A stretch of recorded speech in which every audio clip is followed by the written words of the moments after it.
नमस्कार दोस्तों, फिर से आपका स्वागत करते हैं इस चैनल पर। और इस चैनल पे एक और वीडियो लेकर के आए हैं। ये मेरा पार्ट 2 रहेगा ग्रुप डी के लिए, जो अभी 22 फरवरी तक जिनका डेट है ग्रुप डी के लिए।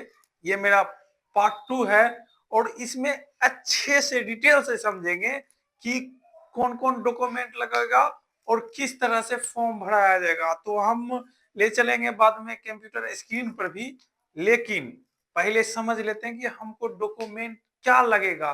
पिछले वीडियो में हमको कमेंट आया था कि नहीं समझ सके थे कौन सा लेवल से लगेगा और किसको किसको लगेगा, कौन सा कैटेगरी को लगेगा। तो ये सब वीडियो में बने रहिए, आगे हम बताने वाले हैं। तो चलिए पहले जानते हैं कि कौन कौन डॉक्यूमेंट लगेगा। सबसे पहले आते हैं EWS, मतलब सॉरी जनरल में आते हैं। तो जनरल कैटेगरी को क्या लगेगा? जनरल कैटेगरी को क्या लगेगा? तो जनरल कैटेगरी को कुछ नहीं लगेगा। 10th का सर्टिफिकेट फर्स्ट में रख लेते हैं। 10th का सर्टिफिकेट लगेगा। 10th का सर्टिफिकेट लगेगा।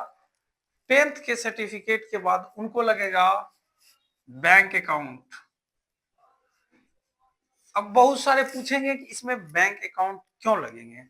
तो बैंक अकाउंट इसलिए लगेंगे, यदि आपका रिजल्ट नहीं बनता है तो आप पैसा रिटर्न कर दिया जाता है। पैसा रिटर्न क्यों किया जाता है ये हम आगे भी बताएंगे, लेकिन ये अभी बस इतना समझ लीजिए कि यदि आपका रिजल्ट नहीं बना तो पैसा फुल्ली रिटर्न कर दिया जाता है। इसमें फिर बैंक अकाउंट लगेगा, बैंक अकाउंट।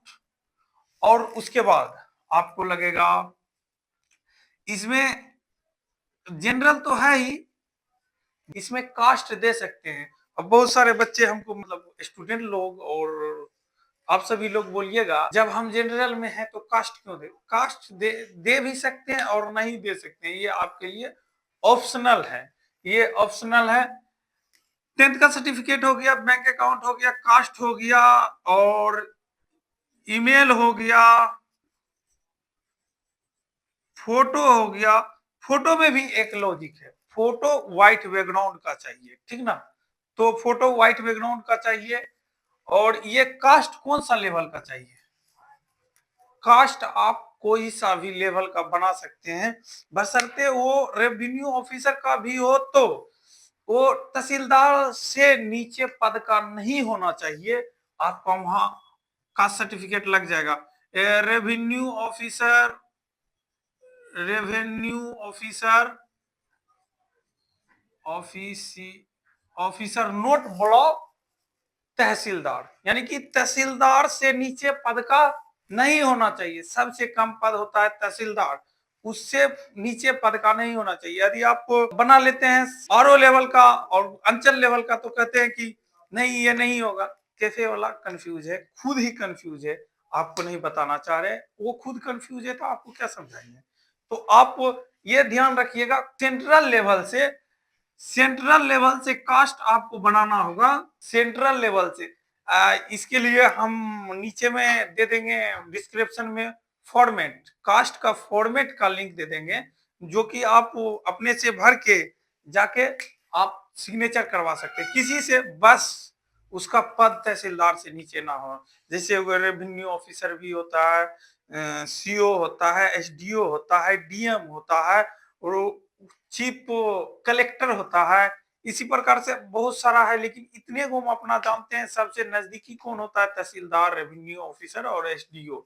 अब डीएम को कौन खोजने जाएगा? तो ये हो गया। ये भी ध्यान रखिएगा, फॉर्मेट मेरे डिस्क्रिप्शन लिंक में है और उसको डाउनलोड करके भर के सिग्नेचर करवा लीजिएगा, तो वो सेंट्रल लेवल से वेरीफाई हो जाएगा। ये हो गया जनरल लेवल के लिए। अब हम बताते हैं ओबीसी लेवल के लिए। ओबीसी को क्या लगेगा? अदर बैकवर्ड कास्ट, इनको क्या लगेगा? तो बताते हैं। ओबीसी कैटेगरी के लिए सबसे पहले आपको लगेगा 10th का सर्टिफिकेट, कम से कम 10th का सर्टिफिकेट। इसमें आईटीआई भी दे सकते हैं, ये सब ऑप्शनल है। ये सब ऑप्शनल है, आप दे सकते हैं, नहीं भी दे सकते हैं, इसका कोई मायने नहीं है, ठीक ना? तो आपको 10th का सर्टिफिकेट लग गया। और इनके ओबीसी देना है। ओबीसी कास्ट सर्टिफिकेट एक एनसीएल नॉन कैटेगरी वर्ग में आते हैं, जो उनको ओबीसी सर्टिफिकेट लगेगा। और ओबीसी सर्टिफिकेट किस लेवल का लगेगा? तो ओबीसी सर्टिफिकेट आपको लगेगा सेंट्रल लेवल का, सेंट्रल लेवल का, सेंट्रल लेवल का लगेगा। एल छूट गया, सेंट्रल लेवल का लगेगा। और सेंट्रल लेवल में कौन सा पदाधिकारी से ओबीसी सर्टिफिकेट वेरीफाइड चाहिए? तो हम पहले भी बता रहे हैं, जिस प्रकार से जनरल को न्यू ऑफिसर भी हो, लेकिन कि वो तहसीलदार से नीचे पद का नहीं हो, उसका चल जाएगा, उसका चल जाएगा। तो हम देखे हुए हैं revenue officer, CO, SDO, DM और कलेक्टर और बहुत सारे पदाधिकारी हैं जो कि उतना आपके जैसे मान लीजिए सीओ सबसे नजदीकी हो गया, एसडीओ सबसे नजदीकी हो गया और डीएम सबसे नजदीकी हो। डीएम को तो ढूंढने नहीं जाइएगा, सीओ को भी नहीं, और आप रेवेन्यू ऑफिसर का भी ले लेते हैं तो यहाँ पर काम चल जाएगा। ये ओबीसी हुआ। और ये ओबीसी के बाद आपको क्या क्या लगेगा? यदि ईबीसी सर्टिफिकेट है, ईबीसी सर्टिफिकेट, अब बोलिएगा कि ईबीसी सर्टिफिकेट क्या है? बहुत सारे बच्चे पूछेंगे, बच्चे नहीं आप लोग पूछेंगे कि ईबीसी सर्टिफिकेट है क्या? ये ईबीसी सर्टिफिकेट होता है caste certificate, caste certificate of EBC. Means OBC जो है इसमें दो कैटेगरी है, और उस ओबीसी में एक होता है बीसी और एक होता है एबीसी। बता देना चाहते हैं कि बीसी वन जो भी पहले था, बीसी वन और बीसी टू में, तो अब उसको कैटेगरी को चेंज कर दिया बीसी और ईबीसी में। एग्जाम्पल के लिए हम ले लेते हैं, यादव हो जाता है बीसी में, और जैसे धानुक, धानुक हो गया, गोढ़ी हो गया, तांती ततवा हो गया, ये सब ईबीसी में आ जाते हैं। ईबीसी कास्ट प्रमाण पत्र लगाने का हमको एक फायदा मिलता है कि जहां 500 पेमेंट कटेगा, वहां सिर्फ सिर्फ 250 पेमेंट में आपका काम हो जाएगा। मीन्स आधा बचत है आपको। मान लीजिए स्टूडेंट लाइफ में अभी पैसा का तो बहुत प्रॉब्लम होता है, तो ईबीसी सर्टिफिकेट लगा दीजिएगा, आपको 250 कटेगा। ये साइबर कैफे, बहुत सारे साइबर कैफे वाले को ये पता ही नहीं होता कि ईबीसी सर्टिफिकेट लगाना कहाँ है। तो हम आगे वाला वीडियो में जो स्क्रीन पर आपको दिखाएंगे, उसमें बताएंगे कि कहाँ पे ओबीसी ईबीसी सर्टिफिकेट लगेगा। तो फिर आगे चलते हैं। अब ईबीसी सर्टिफिकेट हो गया, इनको भी सेम बैंक अकाउंट लगेगा, बैंक अकाउंट लगेगा, और इसमें भी वो लगेगा email, email, email, photo, photo. हम फिर से समझा देना चाहते हैं कि फोटो जब भी दीजिएगा व्हाइट बैकग्राउंड, नहीं तो आपका फॉर्म रिजेक्ट होने का चांस बना रहेगा। फोटो दे दीजिएगा white background, white background, sorry, चलो चलिए लिखते हैं व्हाइट बैकग्राउंड। और email ID, mobile number, phone, ये सब तो कंपलसरी, ये सब आपके पास होगा। ईबीसी प्रमाण पत्र कब तक का लगेगा? ईबी बहुत सारा है कि ईबीसी और ओबीसी हमारा पुराना बना हुआ है, हम कब तक यूज कर सकते हैं? हाँ, तो ये बहुत बड़ी मुद्दा है कि हम कब तक यूज कर सकते हैं। देखिए साइबर कैफे वाला तो आपको बताएगा 6 मंथ, लेकिन उनका वैलिडिटी ईयर रहता है वन फाइनेंशियली ईयर, यानी कि 1 साल रहता है उनका वैलिडिटी।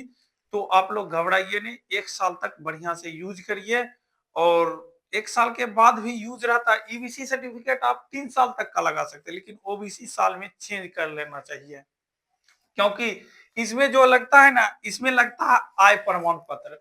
तो आय आप जानते हैं कि हर 1 साल चेंज होता है, इसीलिए इनका वैलिडिटी 1 ईयर्स का रहता है। और ईबीसी प्रमाण पत्र में कोई आय इंक्लूड नहीं रहता है, इसीलिए इसका वैलिडिटी 3 साल से 4 साल तक आप यूज कर सकते हैं। लेकिन ओबीसी में हम फिर से बता देना चाहते हैं कि ओबीसी जो है उस वो बनता है आय इंक्लूड करके, आय प्रमाण पत्र को इंक्लूड करके बनाया जाता है, जिनके कारण उसका वैलिडिटी रहता है मात्र 1 साल। तो ये सब समझ गए होंगे। अब आएंगे एससी एसटी पर, तो 1 मिनट इनको मिटाते हैं। अब हम आ गए एससी और एसटी पर। तो ये सबसे निचले कास्ट है, निचले वर्ग के कास्ट है, इसको दलित भी कहा जाता है। तो इनके लिए तो 250 रुपया फिक्स है, यानी कि 250 मीन्स 250 रुपया। और इनको सेंट्रल लेवल से जाति कैसे बनाया जाएगा और क्या क्या प्रक्रिया है ये हम बताएंगे। क्या क्या प्रक्रिया है हम ये बताएंगे कि ये सब लोग सेंट्रल लेवल का जाति कैसे बना सकते हैं, यानी कि आप भी कैसे बना सकते हैं। यदि आप SC/ST वर्ग में आते हैं तो आप सेंट्रल लेवल का जाति किस प्रकार से बना सकते हैं। सबसे पहले सेंट्रल लेवल का जाति तो बनता ही नहीं है, उनके लिए भी एक प्रावधान है। मेरे डिस्क्रिप्शन में एक लिंक मिलेगा, जो ST/SC करके ऐसा लिख देंगे और उस लिंक से आपको एक फॉर्मेट फॉर्म मिलेगा। फॉर्मेट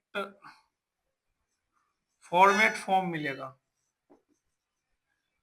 अरे भाई, फॉर्म मिलेगा तो उसको आप भर के अपना CO, रेवेन्यू ऑफिसर, तहसीलदार, SDO, DM जिससे भी आपको बने, मीन्स कि वो तहसीलदार से कम पद का नहीं होना चाहिए, आपको जिससे भी बने उससे वेरीफाइड करवा लेना।